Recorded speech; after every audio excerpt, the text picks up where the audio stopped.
La poesía es tal vez el género más artístico y con más prestigio dentro del gremio de escritores. Se relaciona comúnmente como la manifestación de la belleza y el sentimiento estético, y muchos la consideran la cúspide de la escritura. Por ese mismo motivo, muchos en busca de esta belleza erróneamente se sumergen en la poesía sin conocer realmente los lineamientos y características de este arte, terminando solamente en una versión caricaturesca de lo que popularmente se conoce como un poeta, el tipo de boina, pipa, bigote o barba excéntrica que habla con un léxico hiperbólico lleno de palabras grandilocuentes y un placer por resaltar su adicción al café o al alcohol, convirtiendo al poeta en un estereotipo de artista intelectualoide que ya se ha ridiculizado en todos los medios. Pero como sabemos, vivimos en años donde la apariencia es más importante que el talento, y la poesía no es la excepción. De hecho, al ser tan ambigua y difícil de definir, es tal vez el arte que más sufre con este complejo. Así que hoy hablaremos de la poesía. Trataremos de definirla y hablaremos sobre su estructura para tratar de develar este cliché que tanto daño le hace.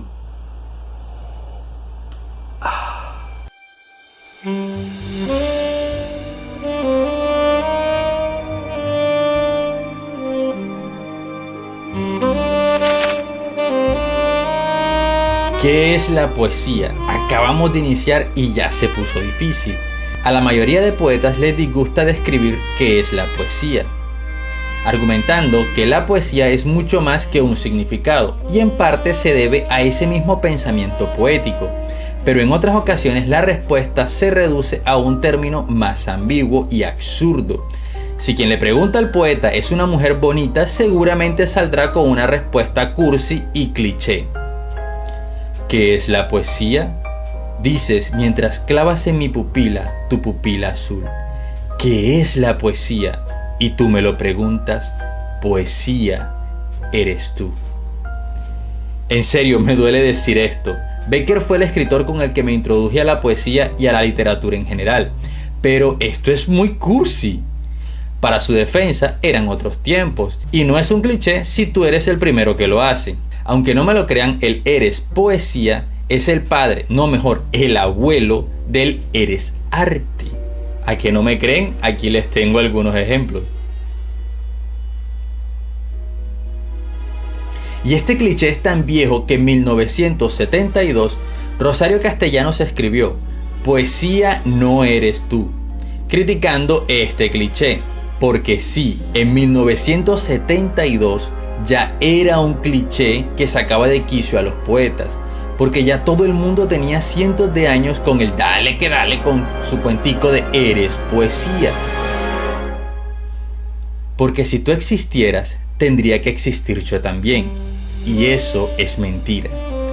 Nada hay más que nosotros, la pareja, los sexos conciliados en un hijo, las dos cabezas juntas, pero no contemplándose, para no convertir a nadie en un espejo, sino mirando frente a sí, hacia el otro, mediador, juez, equilibrio, entre opuestos, testigos, nudo en el que se anuda lo que se había roto, el otro, la mudez que pide voz al que tiene la voz y reclama el oído del que escucha. El otro, con el otro, la humanidad, el diálogo, la poesía comienzan. En muchos casos, el rechazo que se presenta a la descripción de la poesía es porque se cree que el arte no puede llevarse a un plano académico, limitándose a un conjunto de experiencias propias y a un aprendizaje empírico, queriendo echar por tierra toda la información recolectada tras siglos de estudio. Pero yo no estoy de acuerdo con esto. Sino, ¿qué sentido tienen las escuelas de arte? Y por eso las personas que suelen cometer los errores que mencioné suelen ser aquellos que nunca han recibido formación sobre escritura o asistido siquiera a un taller literario. Lo que nos deja con su argumento de el arte no se puede calificar o etiquetar, como una mera excusa de su ignorancia para seguir escribiendo como les dé la gana en su afán de inflar su ego. Así que iniciemos por lo básico. La palabra poesía viene de la palabra griega poiesis, que significa hacer. Así que en el contexto griego, todo creador es un poietes o un poeta como lo conocemos en nuestro idioma. Es bajo este mismo concepto que muchos expresan que la poesía no es ni debe limitarse a la escritura. Y con esta misma idea, Bob Dylan recibió el Premio Nobel de Escritura siendo un músico y no un escritor en el concepto más tradicional. Y para los puristas de la poesía que creen que esto es tergiversar el arte, se debe aclarar que la poesía griega dentro del género lírico se caracterizaba por no ser destinada a la escritura, sino en ser representada en auditorios, de forma oral y acompañada de instrumentos musicales, lo que suena más a un concierto que a una declamación moderna. Eso no me lo esperaba. Lo que tenemos hoy en día es un concepto de poesía que cambia según la rama artística a quien le preguntes, y es difícil llegar a un consenso general de un significado estricto de algo que representa conceptos abstractos. La RAE define la poesía como manifestación de la belleza o de sentimiento estético por medio de la palabra, en verso o en prosa. Idealidad, lirismo, cualidad que suscita un sentimiento hondo de belleza, manifiesta o no por medio del lenguaje. Y estas definiciones se quedan extremadamente cortas y conducen al error más básico de los que solo entienden la poesía por el concepto popular, y es que la poesía se limita a lo bello, idílico, hermoso, nada más alejado de la realidad. Diversos escritores antes y después del periodo romántico han incursionado en temas alejados del amor y la belleza, pero solo en el pensamiento popular se mantiene ese único enfoque idílico y ese afán de exaltar las emociones básicas: amor, felicidad, éxtasis, enojo, tristeza. Hay que desconocer mucho la poesía para creer que es aquello que le dedicas a la chica que te gusta, para declamarlo en la escuela el día de la tierra o para expresar un despecho. Y no es que no se pueda, es que no es ni la esquirla de un enorme iceberg. Técnicamente no hay nada de malo, ¿no? Pero pues como que algo no cuadra, ¿no? Aunque estos suelen ser los casos en que las personas realizan su primer acercamiento a este arte, quedarse solo con esto es como creer que dibujar el muñequito de bolitas y palitos es la expresión estándar del dibujo, o que el niño de la flauta dulce desafinada es todo un músico. La poesía puede abarcar temas infinitamente variados, tantos como el lenguaje mismo y la imaginación lo permitan. Creer que se limita al amor es empobrecer el arte, cortarle las alas en pos de la comodidad. Y no es que esté mal hacer poesía romántica en nuestros tiempos, es que es un tema que se ha explorado tanto que es difícil decir algo que no se haya dicho ya, recurriendo a lugares comunes que se sienten cursis. Y al igual que el esquema del viaje del héroe en la narrativa, el romanticismo ha estancado la poesía durante muchos años. Es que ya creen que escribir las frases con las que el parlero del pueblo conquista a las chicas es escribir poesía, y son clichés que cualquier persona entiende y domina. ¿Quieres hablar de los ojos? Tus ojos son dos luceros, son radiantes, mi reflejo en tus ojos, tu mirada me congela, todo trilladísimo. Hablemos de cosas nuevas. ¿Qué tal un poema sobre una persona tuerta? No es bonito, pero innovador. Un ejemplo muy famoso es el soneto de la nariz, publicado en 1647 por Francisco de Quevedo. Érase un hombre a una nariz pegado, érase una nariz superlativa, érase una alquítara medio viva, érase un pez espada mal barbado, era un reloj de sol mal encarado, érase un elefante boca arriba, érase una nariz sayón y escriba, un Ovidio nazón mal narigado, érase el espolón de una galera, érase una pirámide de Egipto, las 12 tribus de naricera, érase un narcisismo infinito, frisón archinariz caratulera, sabañón garrafal morado y frito. Mira, un señor respetable. Buenas tardes, señor. Déjeme estrechar su mano de poeta a poeta. Un poema a una nariz, espléndido. Pero las mismas personas que argumentan la parte académica limita el arte, luego son los mismos que no salen de los tres temas de siempre: las emociones básicas, la belleza y un interés romántico o familiar. ¡Ya nos exhibiste! Si hablamos de estructura, los poemas no poseen una estructura lírica definida, así que esto no puede ser una variable que sirva para definirla, pero tampoco podemos decir que todo texto es poesía, porque entonces la poesía carecería de significado propio dentro del arte o dentro de la escritura.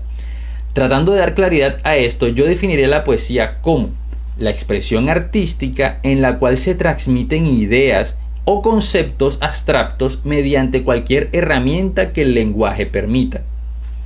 Es decir, para mí la poesía está para expresar algo cuando el idioma nos queda corto. Por ejemplo, ¿cómo expreso el éxtasis que siento con el aroma del café? No existe una palabra que pueda definir algo tan subjetivo.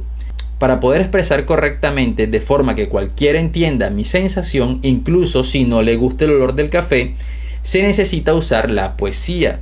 Porque no existe una palabra que exprese exactamente lo que siento. No es felicidad, no es éxtasis, no es alegría. Es algo distinto, es algo más específico. Sabemos que la poesía en su forma más básica puede ser escrita u oral, a través del arte de declamar. Pero si hablemos únicamente de la poesía escrita, entonces yo la definiría como los textos que expresan ideas por medio de imágenes poéticas. Así que como ya invertimos mucho tiempo en definir la poesía, hablemos de su estructura. Está de más aclarar que hablaremos de la poesía como género literario, y bajo esta premisa debemos saber que no existe una estructura que defina la palabra poesía. La poesía puede escribirse en verso o verso libre, en estrofa o párrafos, y pueden tener cualquier extensión, ser solo una pequeña frase o un enorme libro entero. Hablar de cualquier tema y utilizar cualquier tipo de palabras. Dentro de la poesía todo es permitido. Entonces, en su estructura, ¿qué diferencia la poesía de cualquier otro tipo de textos? ¿Qué permite decir esto es poesía y esto no? Pues las imágenes poéticas. Las imágenes poéticas son imágenes mentales que se generan al leer el texto. Son la construcción de una nueva realidad semántica, por lo cual estas deben ser abstractas o simbólicas, lo que las diferencia de las imágenes literales. Les colocaré un ejemplo del profesor Gustavo Arrieta. Si yo les digo una manzana azul, inmediatamente en tu mente se crea la imagen. Pero esta no es una imagen poética, sino una imagen literal. Y aunque esto no sea algo que se vea en la naturaleza, no deja de ser en la mente solo una imagen literal, una manzana de color azul. Pero si digo una manzana azul late en mi memoria, recuerdo de los libros que mi madre nunca abrió. Eso sí es una imagen poética. La manzana no representa a una fruta y el azul no es solamente un color, sino que cada palabra posee un significado distinto dentro del verso completo. Aquí encontramos la abstracción y el simbolismo. Creamos una nueva realidad, como late una manzana en la memoria. Se hace imposible que esta imagen sea literal, y es aquí donde se crea la hermosura de la poesía, cuando nos hacen entrar en el campo onírico de la mente, algo que solo los seres humanos podemos apreciar. Cósmico. Es así como entendemos que en la escritura la poesía es el opuesto del texto científico, los cuales no deben ser subjetivos o ambiguos. La poesía en toda su extensión puede ser interpretada de forma distinta por cada lector. Poder expresar y comprender una idea a través de definiciones que de forma literal serían incongruentes. La poesía sería en sí mismo una característica propia de la capacidad de raciocinio. Y por eso cada cultura desarrolló su propio estilo poético. Todo lo demás en la poesía es opcional en su estructura. Pero yo creo importante esta información para poder reconocer los distintos estilos y subgéneros líricos. Lo primero es su composición. Los poemas pueden ser escritos en verso, es decir, separar la estrofa por cada idea en unidades distintas. Estos versos además se clasifican por su rima, métrica y ritmo, cada uno siendo un aspecto importante dentro de la clasificación de la poesía y sus respectivos subgéneros o tipos.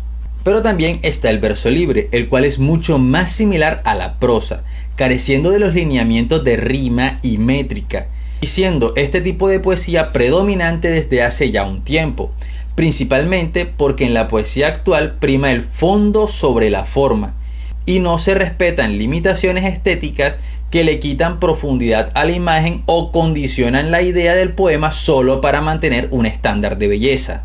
De hecho, entre muchos círculos de la alta literatura se ve con malos ojos la poesía rimada, teniendo el estigma de anticuada y cursi. debido a lo que mencioné anteriormente, también por la sobreexplotación de la rima en anteriores siglos, y porque todo novato cree que sus cursilerías son poesía solo porque riman, y la mayoría del tiempo ni siquiera conocen las reglas líricas de la rima. Me encantaría hablar a profundidad de los tipos de poesía, de las reglas de la métrica, de la rima y el ritmo, que son importantísimos para entender mejor el ejercicio de escritura y de cómo escribir poesía en general.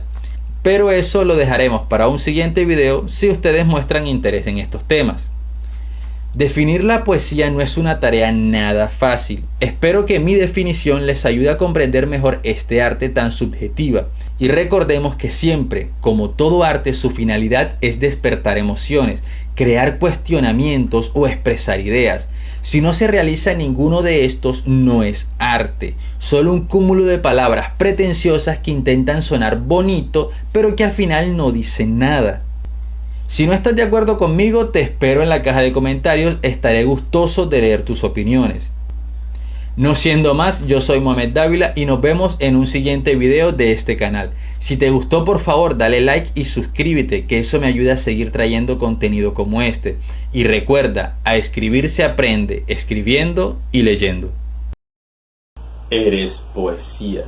No. Con más sentimiento de bohemio, con más espíritu de poeta maldito. Va de nuevo. Oh, eres poesía. Sí, así, hay que aprovechar las gafas y la boina, que eso nos hace ver intelectuales.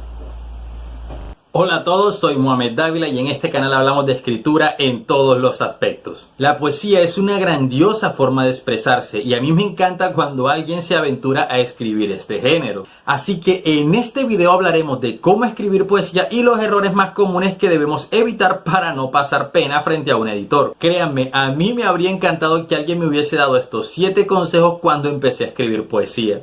Este podría contar como la segunda parte de un video que tengo sobre lo que es la poesía. Si no lo han visto, pasen por allá y entenderán mejor lo que digo aquí. Bien, lo primero que debemos entender, y esto tal vez sea el consejo más importante junto al que está en el último lugar, es: todo lo que hay en la hoja en blanco es parte del poema.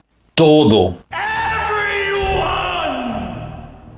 Déjenme explicar con más detalle. Un poema es como un platillo de alta cocina. Si algo nos han enseñado tantos realities de cocina es que no solo importa el sabor, no solo importa el contenido del plato, también la presentación. Debe estar impecable y todo colocado de forma que sea estético y atractivo. Bueno, podemos decir que la poesía es la comida gourmet de la literatura. Por eso tiene tanto prestigio dentro del gremio. Así que desde las palabras, la puntuación, la alineación, las estrofas, los espacios entre estrofas, la entonación, todo hace parte del poema, incluso las partes en blanco de la hoja. Así que veamos una por una cada cosa y señalemos los errores más comunes que se cometen para que podamos evitarlos. Primer consejo, suscríbete al canal. Bueno, este es un consejo extra, pero igual suscríbete. Ahora sí.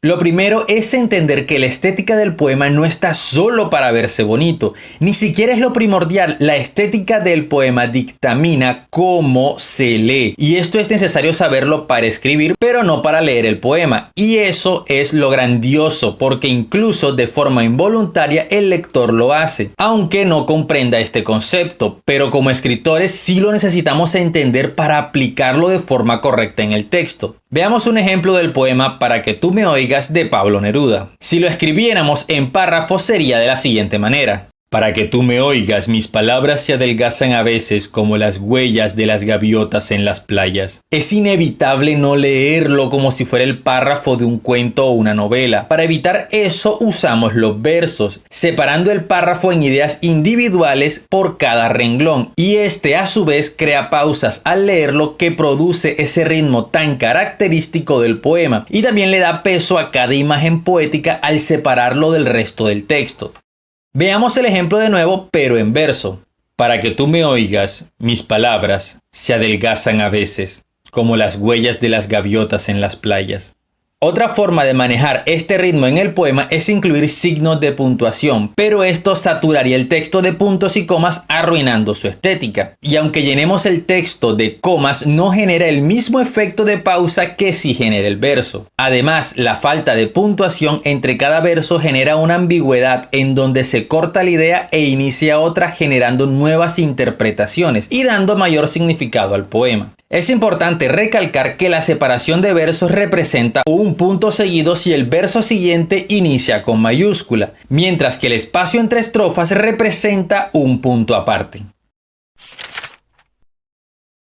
Esto se aplica a cualquier texto, pero es extremadamente más evidente en los poemas. La economía del lenguaje es decir, lo que quieres transmitir con la menor cantidad de palabras posibles. Cada palabra cuenta, cada una debe tener peso en el poema o debe ser eliminada sin compasión alguna. Ejemplo, a mí me duele cada vez que te veo a su lado. Me duele tanto que siento como si una tijera afilada saliera violentamente de mi garganta.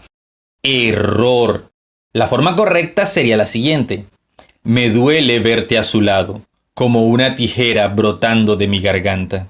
Se entiende exactamente igual la idea, pero eliminar palabras innecesarias para lo que se quiere transmitir hace más estético el poema y permite generar mejores imágenes poéticas, manteniendo la atención del lector y no dejando que pase por alto la imagen divagando entre tantas palabras.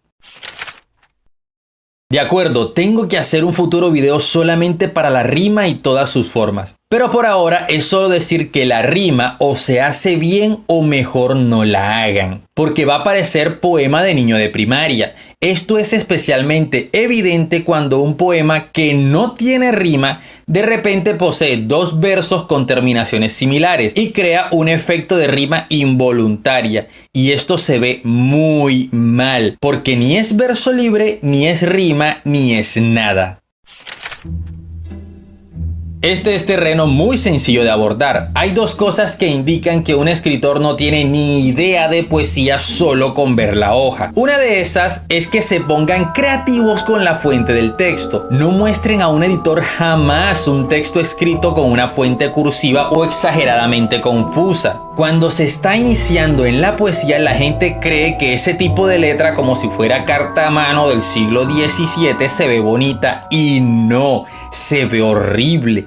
Cansa a la vista, las mayúsculas son difíciles de interpretar y en general es agotador leer el poema. Leer un poema bien escrito requiere un nivel mínimo de concentración para interpretar cada imagen y esas fuentes no lo permiten, así que limítense al Arial o al Times New Roman.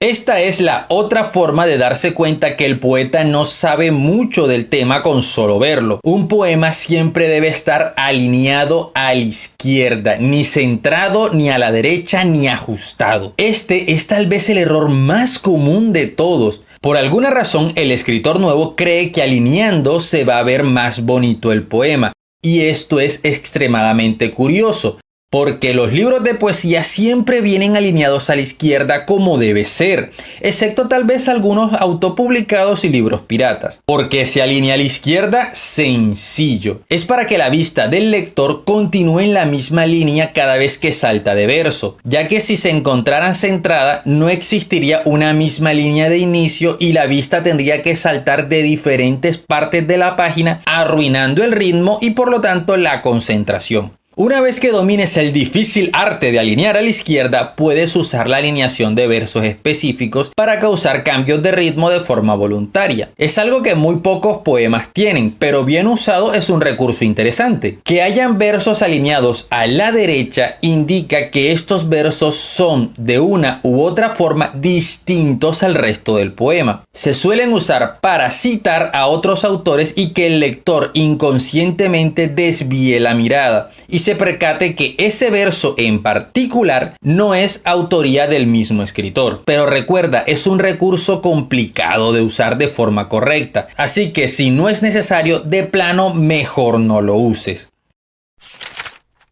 Ok, vamos sin anestesia. Cuando uno lee un poema que inicia con un verso como "Oh, surge una única pregunta y es: ¿qué tan viejo es este poema? Porque si no tiene como mínimo 30 años de escrito, deja mucho que pensar. Lo peor de todo es que muchas personas que usan el "oh" en un poema ni siquiera saben qué significa. Solo lo colocan porque tienen la errónea idea de que cuando hablas de algo bonito, poner el "oh" hace que suene más sublime. No. Estamos en una época en la que se ve ridículo. Es como si salieras a la calle con una pinta de los 70 o los 80. No te ves cool. Era cool en su época, ahora parecerías un tipo disfrazado de John Travolta o de un proxeneta. Pasa exactamente lo mismo con las onomatopeyas. No escribas boom, cataplum, pau. Eso no queda bien ni en la narrativa, en un poema menos. Esas cosas déjalas para los cómics y ni siquiera los cómics modernos las usan ya. La poesía es una forma de expresión. Y muchos malentienden su calidad estética con hacerla lo más confusa posible. Dejemos claro esto, no te pongas a buscar palabras rebuscadas, no hace que tu poema sea más intelectual. Cuando un poeta intenta deslumbrar a los demás con su buen uso del diccionario de sinónimos, la pregunta que surge es: ¿realmente usa estas palabras en una conversación casual? En algunas ocasiones, una o dos palabras bien usadas suelen dar un matiz interesante al poema, pero cuando llenas el texto de palabras que no usa ni el profesor de literatura, entonces arruinas el ritmo del poema. No lo haces más académico e intelectual, lo haces imposible de leer sin un diccionario al lado. De esto surgen esos poemas que, en lugar de transmitir un mensaje, lo que buscan es complicarlo, llegando al ridículo de buscar complicadas frases para decir algo que puede reducirse fácilmente a una palabra. Entonces no dicen mis latidos, sino que dicen el palpitar constante de mis músculos cardíacos. Esto es innecesario, no es una imagen poética, no es relevante, solo es un intento obtuso de aplicar el confunde y reinarás. Debo reconocer con mucha vergüenza que yo cometí cada uno de estos errores, en esa oscura época en la que me creía bohemio y me ponía seudónimos ridículos. Incluso cuando conocí esto me rehusaba a aplicarlos porque creía que mi forma de escribir era mucho mejor. Creo que es una etapa por la que todos pasamos alguna vez. Pero como he intentado explicar, cada uno de estos consejos no se aplican por capricho o para complacer un gremio de escritores, sino que cada una de estas observaciones tiene un por qué se debe aplicar en el poema. Si les gusta que hable sobre escritura, déjenme su comentario y traeré más videos como este. Y créanme, aplicar estos 7 consejos harán que sus poemas mejoren muchísimo. No siendo más, yo soy Mohamed Dávila y nos vemos en un siguiente video. Si te gustó, comparte y suscríbete, que eso me ayuda a traer más contenido como este. Por cierto, también puedes seguirme ahora en Instagram o en la página de Facebook. Y recuerda, a escribir se aprende leyendo. Hola a todos, soy Mohamed Dávila y en este canal hablamos de escritura en todos los aspectos. Y ya que la poesía se ha convertido en el tema más popular de este canal, gracias a ustedes, y como atendemos cada una de sus sugerencias, aunque sea un poco tarde, hoy hablaremos de cómo escribir figuras poéticas. Así que, si no has visto nuestros anteriores videos de poesía, por aquí dejo una lista de reproducción para que te pongas al día. Así que, no siendo más, vamos allá. Como ya lo hablamos en el video de qué es la poesía, las imágenes poéticas o también llamadas figuras retóricas son la parte más importante del poema y son imágenes que no se interpretan de forma literal. Eso es lo que diferencia un poema de cualquier otro tipo de texto, que explora el lenguaje más allá de la literalidad. Es importante aclarar que estas imágenes no se limitan a la poesía, se pueden usar en narrativa para enriquecer un relato o describir cosas abstractas y son muy comunes en el discurso, ya que le dan ese toque poético que lo hace más interesante y fácil de comprender. Pero en ambos casos se usan imágenes más simples, ya que la intención es que la lectura sea ágil y las imágenes demasiado complicadas pueden hacer que el lector o interlocutor se tome más tiempo del necesario para pensar sobre lo que esa imagen significa y por lo tanto arruina el ritmo de la lectura o el discurso. Esto no sucede en la poesía, ya que ésta, como un fino platillo 5 estrellas, está hecho para degustar cada bocado con paciencia e incluso leer varias veces para poder entender todo su mensaje, lo que exige que las imágenes sean más complejas y por el contrario las imágenes muy sencillas se sienten chafas o hasta cursis. Existe una cantidad enorme de imágenes poéticas, así que la mejor forma de entenderlas es hablar a detalle de cada una de ellas y la correcta forma de aplicarlas. Iniciaremos por las imágenes más comunes y fáciles de entender. El símil es la figura retórica en la cual se realiza una comparación directa entre dos conceptos, conectando los elementos comparados con el adverbio como o cual. Ejemplos comunes son: él es fiel como un perro. Esta imagen compara la fidelidad de una persona con la de un perro. Es una imagen muy sencilla y posee poca complejidad en el lenguaje, ya que en ambos casos la fidelidad es literal. Una imagen un poco más compleja sería: su corazón es frío como el hielo. Y aunque sea muy común, en esta imagen la comparación del frío es más compleja, ya que el frío del hielo es literal y se compara con el frío del corazón, que es simbólico en sí mismo, ya que se refiere a una persona distante o cortante, no a su temperatura. Otra expresión que podría entrar en esta categoría es terco como una piedra, ya que las piedras no son tercas y la comparación en sí misma requiere simbolismo. Pero seguimos en un nivel de complejidad muy básico para un poema. Subamos aún más la complejidad. Me gusta cuando callas, porque estás como ausente.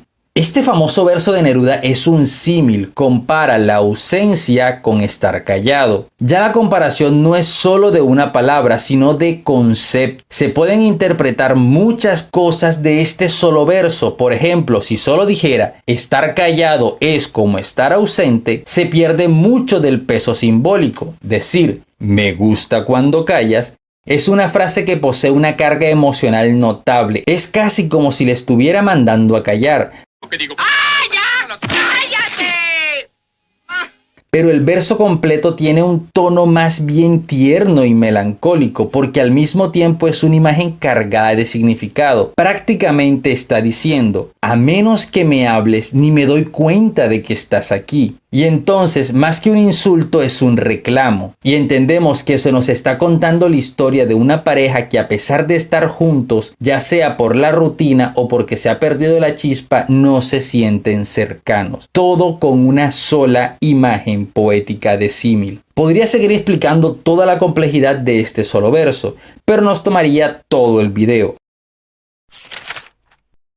La metáfora se parece mucho al símil y muchos las confunden, pero mientras el símil compara dos elementos, la metáfora los asocia como si fueran lo mismo. Entonces ya no decimos me miras como un cachorro, sino tu mirada es un cachorro. Sus cabellos son de oro o sus palabras son medicina para el alma. La metáfora es la figura retórica más famosa y usada, por lo tanto la que más variantes posee. Así veamos los diferentes tipos de metáfora que existen. Por ejemplo, la metáfora pura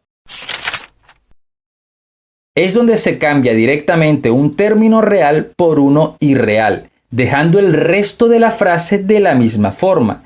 Ejemplo, en la frase salió de su capullo, ya que capullo reemplaza la palabra hogar, casa o incluso inocencia dependiendo del contexto.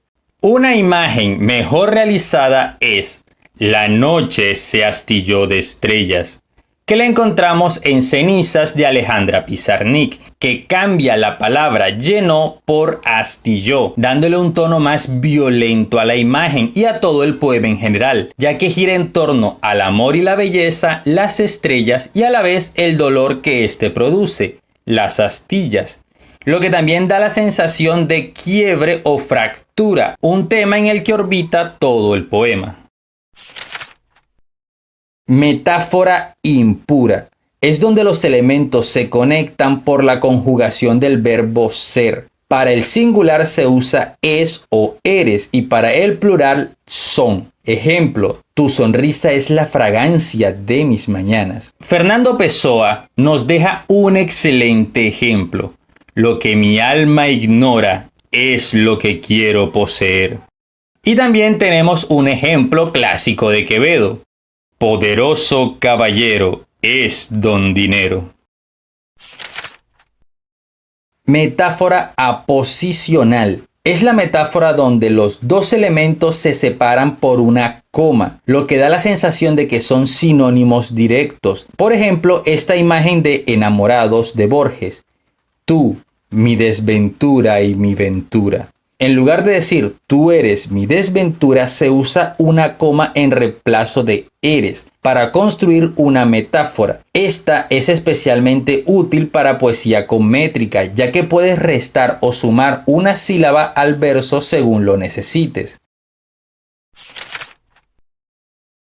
Metáfora de complemento preposicional. En esta metáfora los elementos se unen por medio de la preposición de, por lo cual tenemos metáforas como cabello de fuego, ojos de estrella, manos de terciopelo. Una imagen más trabajada sería como el pájaro que duerme en las ramas, esperando la mano de nieve que sabe arrancarlas. De Gustavo Adolfo Bécquer. Metáfora negativa. Es donde se utiliza una negación en la construcción de la frase en cualquiera de los elementos. Un ejemplo básico puede ser ojos que no ven, corazón que no siente. Pero no solo basta con colocar no en la imagen para hacer una buena metáfora negativa, sino que la imagen tiene mucho más peso cuando es negación y tiene un significado totalmente distinto cuando es afirmación. Por eso, si digo ojos que ven, corazón que sienten en afirmativo, no tiene el mismo significado. Por lo tanto, esta metáfora solo posee carga emotiva y significado cuando es negativa. Pero sigue siendo una imagen común, y una más compleja sería la del maestro Sabines. No es que muera de amor, muero de ti. Nuevamente, si quitamos el negativo a la metáfora, se queda sin peso poético, ya que morir de amor es totalmente una imagen común y un cliché. Metáfora sinestésica. La sinestesia es una condición en la cual algunas personas de forma involuntaria activan una vía sensorial al recibir un estímulo de otra vía sensorial. Es decir, son personas que ven colores diferentes por cada nota musical o asocian un color a cada olor determinado. Entonces, la metáfora sinestésica es aquella donde se combinan descripciones de diferentes sentidos. Por ejemplo, mirada dulce, siendo dulce una percepción del sentido del gusto y la mirada del sentido de la vista. O también tenemos un amor azul, palabras frías o noticias amargas. Una metáfora sinestésica más compleja es el lado oscuro del corazón, haciendo referencia no solo a oscuridad, sino es una analogía con la luna. Vendría a significar lo que no conocemos de una persona, ya que corazón en sí mismo es simbólico y no se refiere al órgano humano, sino a los sentimientos y pensamientos de una persona. Es necesario aclarar que en este video solo hemos hablado de dos de las figuras retóricas que existen y están documentadas. Así que si quieren que sigamos hablando de este tema, déjenlo en los comentarios que saben que les contestamos a todos. Así que den su like, pulgar arriba y suscríbanse, que eso me ayuda un montón. No siendo más, nos vemos en un próximo video. Si te gustó, comparte y suscríbete, que eso me ayuda a traer más contenido como este. Por cierto, también puedes seguirme ahora en Instagram o en la página de Facebook. Y recuerda, a escribir se aprende leyendo. ¿Has visto ese meme de que algunas personas estudian letras por temor a los números? Pues, ¿qué pasaría si te digo que existe una forma en que necesitas de las matemáticas para escribir? A esto se le llama métrica, que son un conjunto de reglas usadas principalmente en la poesía para medir el número de sílabas de un verso. Y aunque hoy en día predomina el verso libre y esta técnica es poco conocida de forma general, es necesaria para escribir poemas complejos como los sonetos, los haikus e incluso poemas más largos como la Divina Comedia, la cual posee la misma métrica en todos sus versos de principio a fin del libro, lo que lo hace una maravilla no solo de forma narrativa sino también de forma técnica, lo que le da el estatus de obra maestra. La métrica básicamente es medir el número de sílabas de cada verso. Ya saben, si digo la manzana roja, sus sílabas son la manzana roja. De esta forma, si el verso tiene 2 sílabas se llama bisílabo, 3 trisílabo, 4 tetrasílabo, pentasílabo, hexasílabo, heptasílabo y octasílabo. Los versos con sílabas iguales o menores a 8 se llaman versos de arte menor y los que poseen más de 8 sílabas se llaman versos de arte mayor, los cuales son los eneasílabos, decasílabos, endecasílabos, dodecasílabos, tridecasílabos, tetradecasílabos, etc. Los tetradecasílabos poseen también el nombre de versos alejandrinos debido al poema narrativo Roman de Alexander del siglo XII, pero este verso se popularizó en realidad a finales del siglo XIX y principios del siglo XX, ya que era el verso métrico predilecto de muchos poetas. Adicionalmente, los versos de más de 11 sílabas se les llama versos compuestos de arte mayor, debido a que poseen una cesura, es decir, una ligera pausa, que tiende a estar en la mitad del verso. Pasó con su madre, qué rara belleza, qué rubios cabellos del trigo garzul, haciendo que los versos compuestos de arte mayor funcionen como si fueran 2 versos más pequeños, denominados hemistiquios. En cuanto a estilo, los versos de arte mayor se asocian con temas graves y profundos y se utilizan más en la lírica culta. Por el contrario, los de arte menor se asocian con temas menos importantes y con la lírica popular. El verso métrico preferido actualmente es el endecasílabo, ya que posee flexibilidad rítmica al tener distintas expresividades dependiendo de dónde se coloque el acento, como el enfático, el heroico y el melódico, por lo que reemplazó al dodecasílabo que era predominante hasta el siglo XVII, dado a que este era más rígido y solemne. También es importante mencionar que los versos que no posean rima o métrica se les llama versículos. Sí, como los de la Biblia, que se llaman así precisamente porque tienen diferentes métricas y la mayoría no riman, aunque muchos sí tienen, especialmente los salmos, pero eso es tema para otro video. Hasta aquí todo es muy sencillo, es solamente sumar las sílabas de cada uno y listo, pero la métrica se complica un poco cuando aparecen las distintas reglas y licencias. En esta ocasión hablaremos solo de las reglas métricas del español, porque literalmente son las únicas que conozco, y sí, las reglas varían dependiendo del idioma. Empecemos con las reglas, que son obligatorias. Si el verso termina en palabra aguda, se suma una sílaba al total. En el verso Ocultos del Sol, el total son 5 sílabas.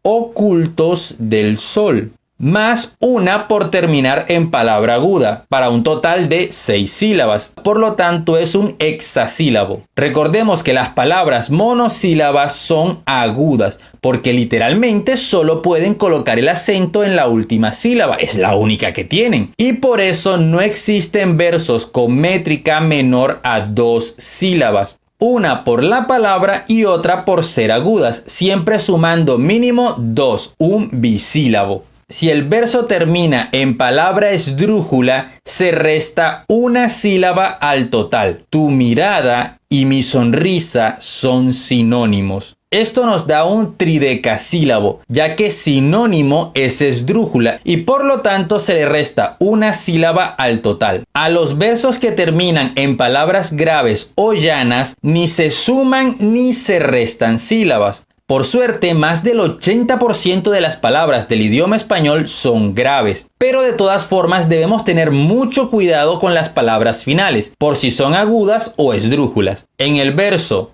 el danzar etéreo de un árbol es un endecasílabo, ya que termina en árbol, palabra grave, y no se suman ni se restan sílabas. Es importante tener en cuenta que las reglas de sumar o restar sílabas según la entonación en los versos compuestos de arte mayor se aplican a ambos hemistiquios. Ahora vamos con las licencias, y estas son opcionales. Primero, la sinalefa. Cuando hay un diptongo, es decir, dos vocales seguidas, o un hiato, dos vocales seguidas en diferentes sílabas, se cuentan como una sola sílaba. Y esto se debe a que cuando pronunciamos los diptongos y los hiatos, lo hacemos sin realizar pausas de sílaba, especialmente si es la misma vocal. Pero si el hiato o el diptongo poseen una vocal acentuada, la sinalefa es opcional, ya que se puede pronunciar educación, que es un hexasílabo, o educación, que es un pentasílabo. Incluso se puede usar de forma indefinida en el mismo verso, jugando con esto sin modificar la métrica. La indigna educación también se puede leer como la indigna educación. De esta forma agregué dos palabras, la indigna, pero solo aumentó una sílaba en la métrica del verso utilizando 3 sinalefas. Esta licencia se puede aplicar también con una vocal y la letra Y, cuando ésta se pronuncia como I, o cuando hay una H muda entre dos vocales, mi hijo y su halcón, o en el verso ingenuo y puro, rey intocable. 2. La dialefa. Si se escoge no aplicar la sinalefa y separar un diptongo, entonces se llama licencia poética dialefa y se expresa colocando la diéresis, el acento de los dos punticos, sobre la vocal débil, la U o la I, para simbolizar que se deben leer como dos sílabas separadas. Entonces podemos leer quiero huir o leer quiero huir, o incluso aplicando dos veces la dialefa, quiero huir, lo que le da a cada una métrica y lectura distinta. 3. La sinafía. Si una palabra termina con vocal y la próxima palabra comienza con vocal, se puede contar como una sola sílaba, y a esta licencia poética se le llama sinafía. Y no decimos lo escucho, decimos lo escucho.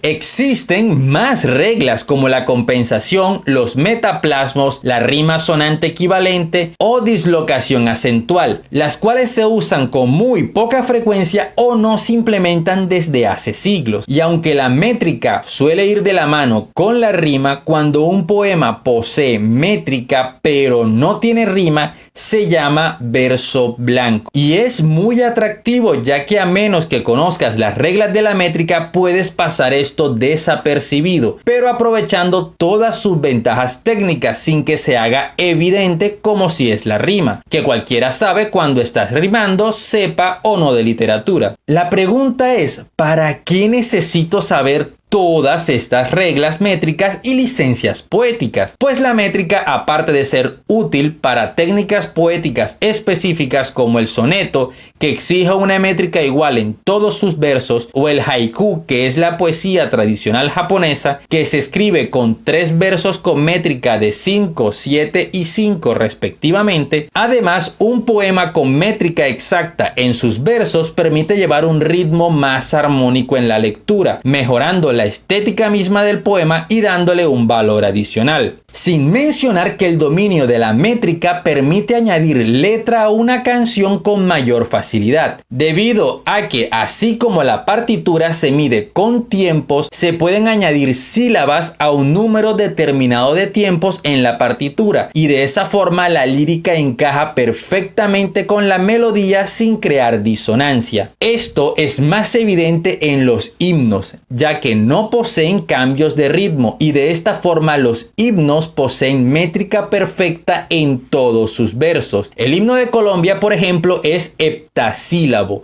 El de México es endecasílabo.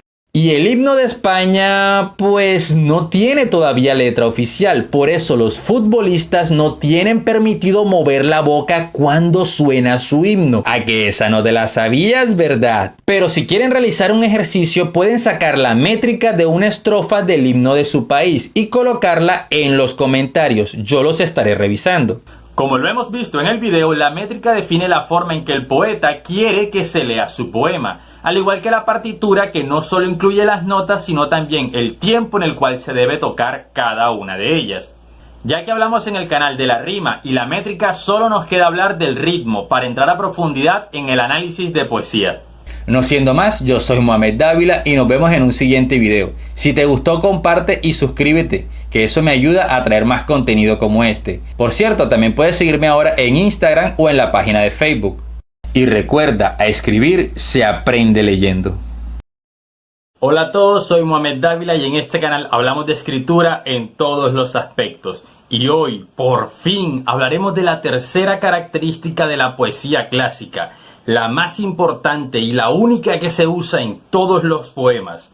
Hoy hablamos del ritmo. Porque no tengo ritmo, yo no tengo ritmo, yo no tengo... Este es quizás el tema más complicado que he tocado hasta ahora en el canal. Ok, ¿por dónde empezar? Definir el ritmo en sí mismo es la parte más difícil. El ritmo es algo más que medida, algo más que tiempo dividido en porciones. La sucesión de golpes y pausas revela una cierta intencionalidad, algo así como una dirección. El ritmo provoca una expectación, suscita un anhelar. Si se interrumpe, sentimos un choque, algo se ha roto. Si continúa, esperamos algo que no acertamos a nombrar.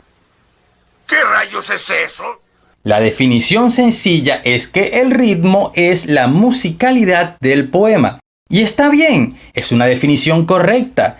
Siempre que hablamos del ritmo, lo primero que pensamos es en música. Pero como todo en el arte va más allá. Así que si las imágenes poéticas son el cuerpo del poema, el ritmo es el alma. Y ninguna está completa sin la otra. Para Octavio Paz, el ritmo y las imágenes poéticas son inseparables como la música y la danza. Y esta analogía me parece perfecta. Una define la otra de forma inconsciente, de la misma forma en que nos movemos siguiendo el ritmo, incluso si no sabemos bailar. Cuando escribes poesía dejándote llevar, sientes que una palabra exige estar en el poema y van brotando solas. Y eso se produce porque esa es la función del ritmo, conducir al lector por medio de las imágenes poéticas. Es una habilidad que se adquiere al leer y escribir mucha poesía, pero en muchas ocasiones ese mismo ritmo produce rimas. Lo difícil, dice Gabriela Mistral, no es encontrar rimas, sino evitar su abundancia.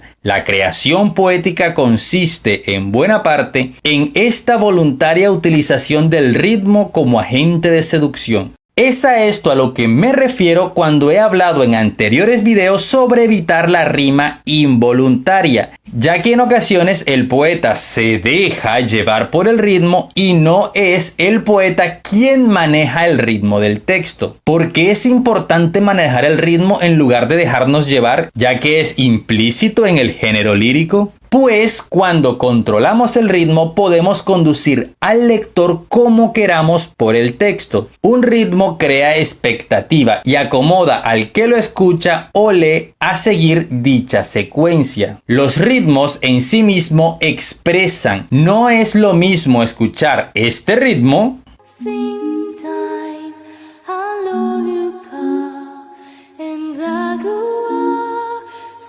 que escuchar este ritmo.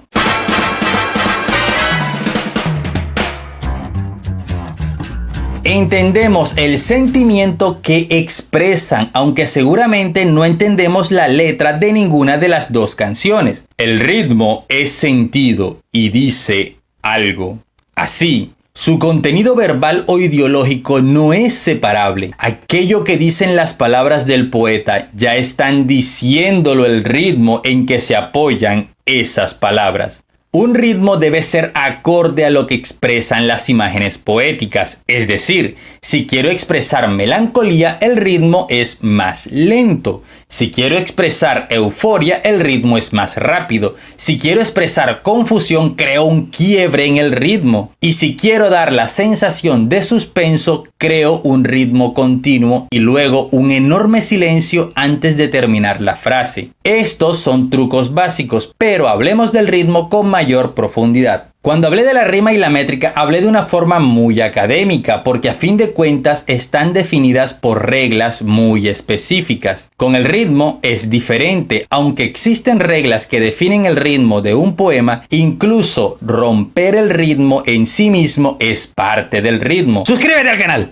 Loco, ¿qué carajos fue eso? Eso fue un cambio de ritmo drástico para resaltar una idea.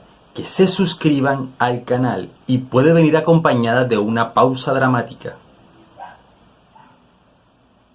Continuamos. Cuidar del ritmo es tremendamente importante. ¿Les ha pasado que hay un profesor hablando de algo muy importante, pero aún así ustedes les da sueño y no pueden aguantar las ganas de cabecear? Puede ser porque usa un ritmo al hablar bastante monótono, que es casi como una canción de cuna. Los cambios o ruptura de ritmo evitan este problema y mejor aún ayudan a manejar la atención y reforzar mensajes. Muy parecido a la música, el ritmo en un poema se marca a través de golpes.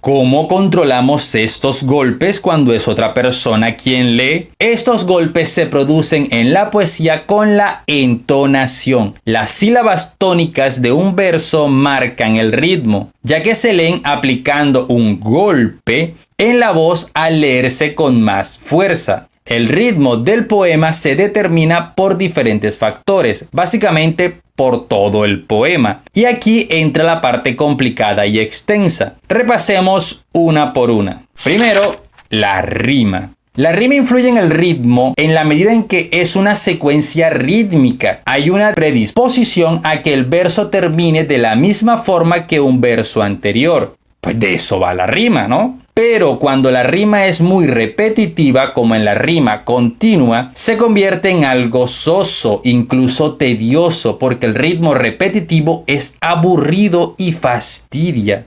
No voy a explicar más sobre esto, ya hice un video sobre la rima, así que si no lo han visto, por acá les dejo el enlace. La métrica. También hice un video de la métrica, así que despachemos esto de una vez. Los silencios. Ok.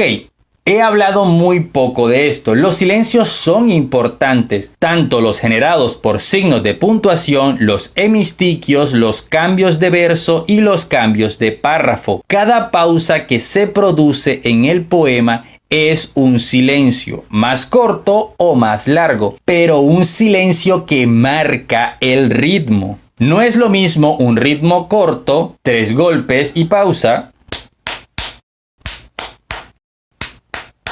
que uno así.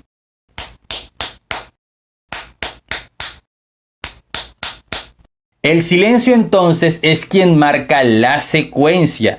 Y esto está muy relacionado con la métrica, ya que el silencio aparece al final de cada verso métrico al cambiar de verso o párrafo. También es importante aclarar que se pueden realizar silencios extensos con la intención de generar suspenso o cambiar de idea, que suele ser su uso más típico, ya sea con punto aparte o con cambio de párrafo, que es un silencio más largo que la coma o el cambio de verso, que son silencios cortos. También se puede escribir largos versos sin silencios que dan una sensación de que se acelera el ritmo. Un ejemplo sería: ¿en qué lugar plantaré mi tumba para que broten girasoles amargos? ¿Cuándo tomaré valor para volcar mi alma ante tus oscuros párpados? Hoy, tal vez sea hoy. Como ven, los dos primeros versos son bastante largos y no poseen puntuación o conectores, lo que obliga a leer sin silencios marcados. Luego, un cambio de párrafo que es un silencio largo y finaliza con 3 versos muy cortos, bajando totalmente de un ritmo eufórico en las preguntas a un ritmo apacible y calculado en las respuestas, sin mencionar que los dos primeros párrafos poseen rima y métrica exacta, lo que produce una sensación de quiebre del ritmo aún más drástica. La entonación.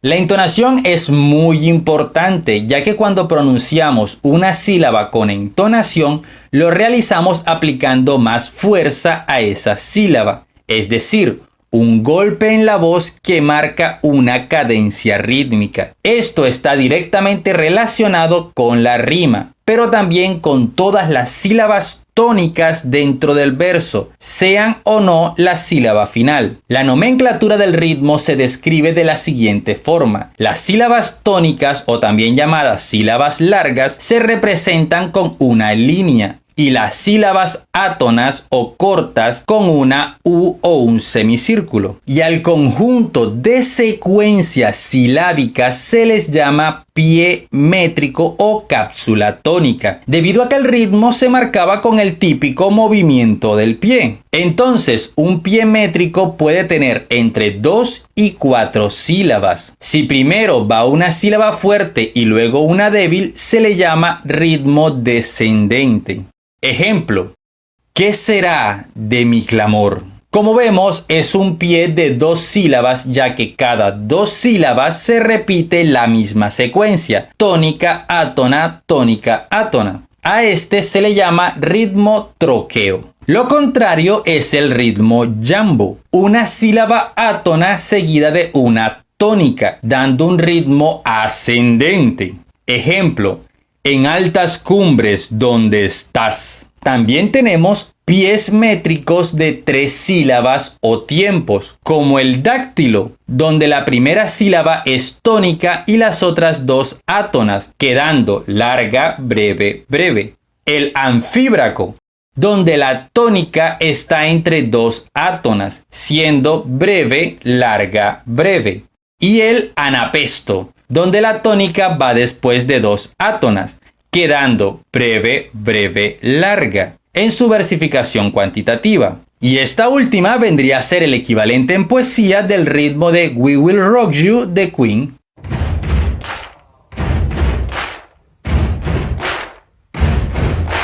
Bueno, no me quiero meter más en terminología del ritmo, ya que como expliqué al principio, esto se adquiere con la práctica, escribiendo y leyendo mucha poesía. Si quieres evaluar tus poemas, léelos en voz alta, o mejor aún, pídele a alguien que lo lea para ti, y lo notarás con mayor facilidad. No temas experimentar con el ritmo y ver qué ritmo es el que mejor se ajusta a la sensación que quieres expresar con tus imágenes poéticas. Con este video terminamos los conceptos básicos de la poesía. Ahora podremos hablar de conceptos más complejos, como las figuras retóricas que influyen directamente en el ritmo, como la aliteración, el hiperbatón, el pleonasmo, el polisíndeton, entre muchos otros. Si quieren profundizar más sobre el ritmo, les recomiendo leer el ensayo sobre el ritmo que escribió Octavio Paz, que se encuentra en el libro El arco y la lira, o repetirse este video una y otra vez, lo que mejor les parezca. Antes de despedirme, quiero dar gracias a todos los creativos que hacen parte de este canal. Ya superamos los 1000 suscriptores en un canal en que se habla principalmente de poesía. Es una locura. Sé que este último mes no he podido subir videos con tanta regularidad, porque no tengo ritmo.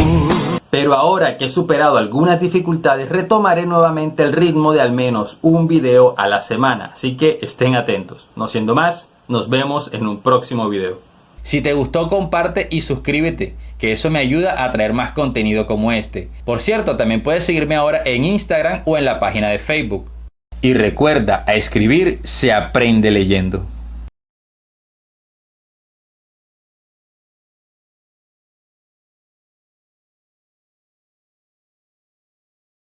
Hola a todos, soy Mohamed Dávila y en este canal hablamos de escritura en todos los aspectos. Y hoy traemos un tema muy interesante para poetas, músicos y freestylers. Hoy hablamos de la rima, su clasificación, su estructura y cómo hacerlas bien.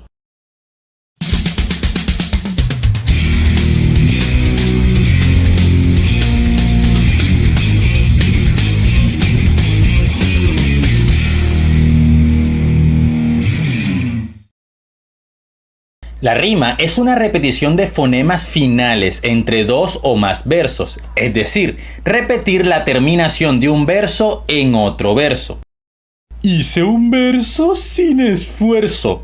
No, eso es una rima, soquete.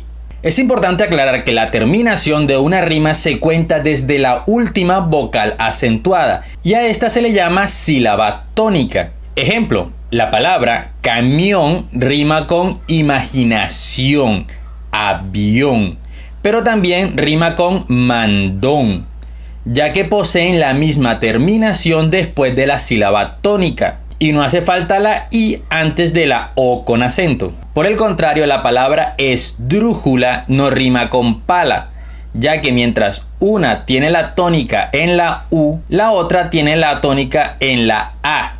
Por lo tanto, no comparten las mismas terminaciones después de la vocal tónica, a pesar de que ambas terminan con la sílaba la. Una rima correcta sería esdrújula y brújula, las cuales sí son iguales después de la sílaba tónica. Hay que tener cuidado con el acento correcto, ya que las palabras como camaro y camarón, pese a que se escriben casi igual, al tener acentos distintos no riman, aunque sí se pueden usar en un juego de palabras. Esto es más notorio en canciones y sobre todo en freestyle, donde en ocasiones se ven obligados a cambiar el acento de una palabra para que rime correctamente. Pidiéndote un amor de suicida. Sin dudarlo salen a combatir. Arbol, sepáralo y dice árbol. Pero en el free digamos que se es más condescendiente con este aspecto, ya que literalmente se está improvisando, a diferencia de un poema o una canción que se escriben con antelación y se pueden editar. Existen dos tipos de rimas principalmente. La primera es la rima consonante o perfecta. Este es el tipo de rima que hemos usado como ejemplo hasta ahora. Es donde tanto las vocales como las consonantes de la terminación coinciden en ambos versos. Tomemos de ejemplo este verso de Los Reyes de la Baraja de Federico García Lorca. Del esparto yo me aparto, del sarmiento me arrepiento de haberte querido tanto. Sí, el poema es más largo y seguramente es la peor estrofa de Lorca, pero el ejemplo es perfecto para lo que se quiso explicar. Existe otro tipo de rima y se llama rima asonante o imperfecta, que se diferencia porque las consonantes de la terminación no son iguales y solo coinciden las vocales. De esta forma se pueden rimar luna con duna, ya que luego de la vocal tónica, la U, todas las vocales coinciden, aunque no lo hagan las consonantes. Pasa lo mismo con zapato y muchacho, ya que las vocales después de la sílaba tónica son iguales y por lo tanto esta es una rima asonante. Como ejemplo, veamos el inicio de Riquezas de Gabriela Mistral. Tengo la dicha fiel y la dicha perdida, la una cosa rosa, la otra como espina. Como vemos, el verso 2 y 4 son rimas asonantes. Hasta aquí todo parece sencillo con la rima asonante y consonante, hasta que aparecen las reglas raras, como que la U postónica se considera igual a la O y la E postónica igual a la I. Entonces tenemos que antes rima con mantis, de forma asonante. Otra regla es que en las palabras esdrújulas solo es necesario que coincida la letra tónica y la sílaba final. Entonces afónico rima con coco, ignorando la sílaba ni entre la tónica y la final. Por el lado de la rima consonante también hay reglas, pero son mucho más abstractas, ya que al ser una cuestión fonética y no sintáctica, pues depende de cómo se pronuncie, la rima se puede considerar asonante o consonante. Ejemplo de esto son lugares donde la S, la C y la Z se pronuncian igual. Entonces, maza rima con abraza, con rimas consonantes, o en lugares donde se pronuncia la Y igual que la doble L o la SH. Palabras como rasha y fascia son rimas consonantes. ¿Eso quiere decir que los argentinos y españoles tienen ventajas en las rimas y por eso sus FMS nacionales son mejores que las demás? No lo sé, tú dime. No hables del FMS nacional porque la tuya se llama Teorema y no es de más. Un dato muy interesante es la existencia de palabras con rima disonante o palabras fénix, las cuales son un tipo particular de palabras que no poseen rima consonante con ninguna otra palabra en el idioma español, a menos que sean nombres propios. Este tipo de palabras es mejor evitarlas porque se hace un lío cuando se quiere rimar con ellas. ¿Quieres matar a un freestyler o fastidiar al rapero de la buceta? Pues pídele que rime con una palabra fénix. Hagamos un ejercicio. Busca una palabra que rime con cofre, una palabra que rime con cuerpo o que rime con árbol. Estas palabras se llaman así porque la misma palabra fénix no posee en español ninguna palabra con la que rime de forma consonante, al igual que antílope, puff, entre muchas otras. Lo primero es entender cómo representar el patrón de la rima a la hora de analizar el texto. Cada terminación rimada se representa con una letra mayúscula del abecedario, iniciando con la A, luego la B, luego la C y así donde sea necesario. A cada terminación se le dará la misma letra y solo cuando la terminación varíe se variará la letra junto con ella. En este poema tenemos que la primera terminación, ero, es A. En el segundo verso la terminación es ias y como es claramente diferente se colocará B. Luego se repite la terminación B en días y en el cuarto verso se repite A. En la segunda estrofa tenemos que la terminación ada de ajada es una nueva terminación, así que es C. Luego arde es D. Se repite C en olvidada y se repite D en el último verso de la estrofa. Así tenemos que estas estrofas son de estructura A, B, B, A y la segunda estrofa C, D, C, D. Pero por la forma en que están organizadas estos patrones de rima, a la primera estrofa se le llama rima abrazada y a la segunda estrofa se le llama rima cruzada. Existen otros tipos de rimas como la continua, donde todas las terminaciones son iguales, siendo su estructura A, y por lo tanto la más simple y con menor estética de todas las estructuras de rimas, a la cual es preferible evitar como a la peste misma. También tenemos la rima gemela, donde la estructura es A, B, B, la cual tampoco es muy apreciada. También existe la rima trenzada, donde la rima de un verso se cruza con el verso de una estrofa diferente, siendo su estructura A, B, C, B, C, D.